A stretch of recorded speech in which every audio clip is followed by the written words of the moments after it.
Woo. Oh, y'all look good.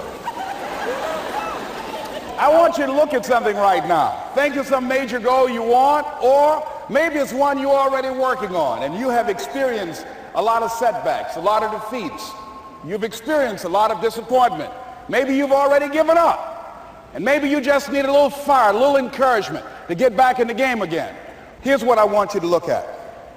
There are winners, and there are losers, and there are people who have not discovered how to win. And all they need is some coaching. All they need is some help and assistance, just a little support. All they need is some insight or a different strategy, a plan of action to make some adjustments that will open up the key to a whole new future for them, that will give them access to the unlimited power that they have within themselves. That's all that they need. So what I want you to do is think about something you want for you, that's real for you, that's important for you, that will give your life some special meaning and power. And I don't even want you to say, I can do that. I don't want you to assume that. See, 5 years ago when I started out in this area, I would not have been able to make the mental leap that I would be up to where I am right now. I don't want you to begin to just psych yourself out. No. I want you to be able to say something to yourself that will enable you to maintain a level of integrity with yourself. That when you say this, even when you face tremendous setbacks, it will be a benchmark to keep you in the game, to keep you moving forward and experimenting and readjusting your strategy and your plan of action, continuously looking for ways to win. So what is that something? When you got an idea you want to move on, you might not have the money, you might not have the education, you might not have the support or the resources you need. What is that something that can keep us going, that will enable us to act on our dream? What's one of those keys that will begin to help us to discover the secrets to our dream? Here's what I want you to repeat after me, please, with power and conviction. Say, it's possible. It's possible. That's all I want you to do when you look at your dream. Just say to yourself every day, it's possible. Just say that every day to yourself, it's possible. Because what does that do? See, it begins to change your belief system. See, the way in which we operate, ladies and gentlemen, it's a manifestation of what we believe, what's possible for us. Whatever you've done up to this point, all that it really is a duplication, it's a reproduction of what you believe subconsciously that you deserve and what's possible for your life. Most people operate out of their personal history, out of their memory, things they have done, things they've experienced, things they've seen, things that they have observed. What I'm suggesting that you operate out of a larger vision of yourself. I want you to see yourself doing what you want to do, experiencing what you want to experience, having what you want to have, doing what it is that gives your life some meaning and value. Operate out of your imagination, not your memory. Because whenever you look at where you want to go, I'm wanting to warn you, you will have some conversation back here after you go through the data that you've experienced in life saying you can't do it. And so what you want to begin to do is ignore that inner conversation. Well, most people, ladies and gentlemen, when something happens to them, what they do is they begin to believe that that's the way it is. That's the way it's always been. And they can't see the possibility of it being any different. Example, before April 1954, the common belief, the universal belief, because it had been tried again and again and again and people had failed, the belief was that man was not physically capable of breaking the 4-minute barrier, that he could not run a mile in less than 4 minutes. That was the belief on the planet. It had never been done. But here's what happened, ladies and gentlemen. Roger Bannister came along, and he broke the 4-minute barrier. Now here's what's significant about that. Since that time, up to this day, over 20,000 people have done it, including high school kids. What changed? 20,000 people, what changed? Here's what happened when they got on the track. They knew it had been done. And because they knew it had been done, there was a new belief about this barrier, about this goal that was unreachable. And those 20,000 people got in the race believing, knowing in their heart that someone had done it, that it's possible that they could do it.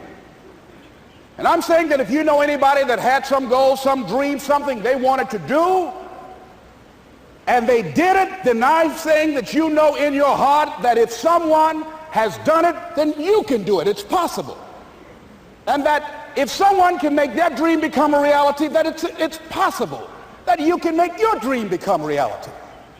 And so as you begin to look at where you want to go, beginning to embrace that, it's possible. I'm blessed and highly favored. I've got a lot going for me. I got some good stuff in me. And it's possible that I can bring my greatness out here in the universe. That I can do what I want to do. It's possible I can write my own book. I can have my own business. I can take the trip and travel around the world. It's possible. I can bounce back from adversity and reinvent my life. It's possible. Regardless of where I am, the things can get better for me. It's possible. I'm thinking about two men right here in Chicago who were fairly successful, similar background, educated. They worked for a corporation for many years, and they were among many people that were laid off. Two guys who were very good friends. One went out looking for a job for several weeks along with the other one, and they faced disappointment and rejection again and again and again. They couldn't find any work, which is the story of many people across this country. One guy stopped. He became discouraged. He stopped going. He stayed home looking at television, became very argumentative and toxic with his wife, drinking beer, getting on the phone, talking to his other negative, unemployed friends. And he just gave up. The other guy kept looking for a job everywhere he could go. Every time he could get an opportunity, kept asking people, networking, checking the newspapers every day. Kept going everywhere he could, trying to find a job. You have too much education. You're overqualified. You won't be here long enough. He kept going. He kept going. He went to a place and said, look here, I tell you what, if you can't hire me, and I know you can use my talents, abilities, and skills, I don't want to sit home and do nothing. Just let me do some volunteer work. You don't have to give me anything, all right? I just want to work. I want to be busy. Guy said, okay, it's on you now, but don't expect me to give you anything. It's okay. This guy came in and worked. He was the first one there. The last one to leave was the best employee there. About 4 weeks later, one of the top managers quit. They were looking for a replacement. Guess who they selected? This other guy. This guy who was volunteering his time. He got the job. What was the difference between the two men? Eyesight and mindsight. Eyesight is judging on what you see, judging according to appearances. But mindsight is how you interpret what you see. One guy said, it's not possible, it's over, I'm finished. I can't do it. I can't make it. He surrendered. I've faced rejection again and again. I'm not going anymore. There are no jobs out there. But this other guy, he felt that in spite of the no's and rejections, in spite of how bad the economy is, in spite of what the newspapers are saying, that it's possible that somebody somewhere will give me a job. He just kept going, thinking it was possible. And guess what, ladies and gentlemen? That's what we have to do with our dreams.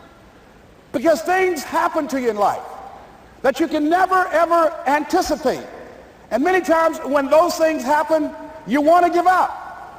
I remember when I was in broadcasting, when I was a disc jockey, I became very controversial, not only being a disc jockey, but I felt that radio was something that you not only entertain people with, but you also empower them, you educate them. And I got fired. I didn't just leave, they fired me. That was a shock. I said, wait a minute. They took my microphone. I thought that was who I was.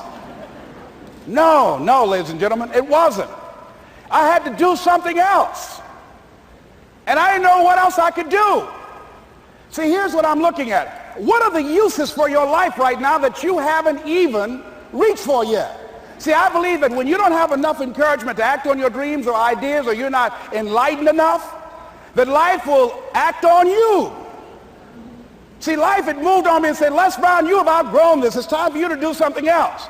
Well, I wasn't enlightened enough. I organized some disc jockeys and got my job back. So they had to fire me again. I got fired twice. Here's what I did. I had to think of something else. And so a guy suggested to me, he said, Les, why don't you run for office?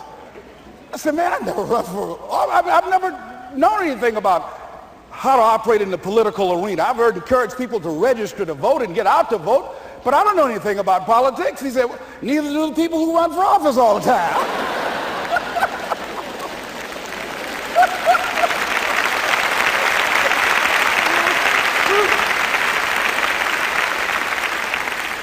So I ran. Now here's what I'm suggesting. I ran. You got to do what you can where you are with what you have. I didn't have any money. I didn't know anything about the political process. I didn't even have any support. But here's what the guy told me. It's possible you could win. That's all I had. I was running against an endorsed candidate. He was an incumbent. He had the newspaper support, all of the leadership in the community, and I was challenging this guy. So I had a saying when I was on radio, stand up for what you believe in because you can fall for anything. And I would go door to door. I have my kids on one side of the street. I would be on the other, and I'd knock on doors. Hello, my name is Les Brown. Tell everybody I'm still standing. They get on the phone. Child, Les Brown was to my house today. You know the boy on the radio with the big mouth? Yeah, they fired him, honey. Say he's still standing. See, I'm saying just keep moving. Don't start feeling sorry for yourself. Don't spend time blaming and talking about what happened to you. See, whatever you talk about, that's what you multiply and expand in your life experience. So don't talk about stuff unless you want it to keep on happening to you, all right?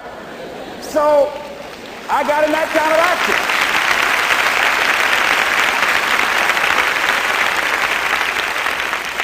As I continue to do that, had my children with me, we're going door to door, didn't have enough money. Eventually, we got close to the election and something happened that really surprised me. Guys who I thought were going to either support me or stay out of it, various powerful community leaders, they became involved in it and they endorsed my opponent. I felt devastated. Now that's going to happen to you when you're working on your dream. Things are going to happen that's going to catch you on the blind side. That was shocking to me. They didn't have to do that. All they had to do was just stay out of it. But here they go, come up in there messing with me. Now that's going to happen. There's some people who believe it's their personal business to stop you from living your dream, all right?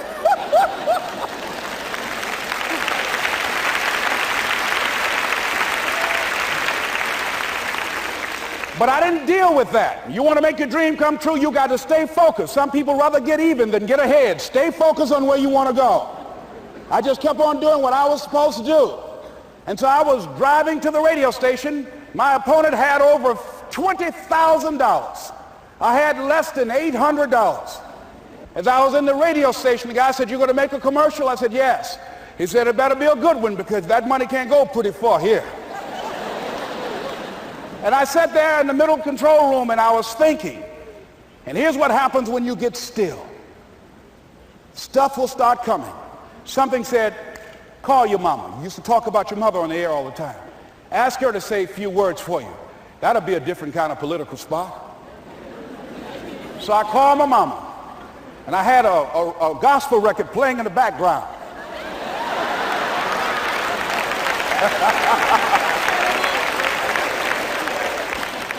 And then I had my mother say, "Hello, this is Mrs. Mamie Brown. When I raised my sons, I raised them to be good children. When they got out of hand, I beat their behind and made them go right. Please vote for my son. He's a good boy."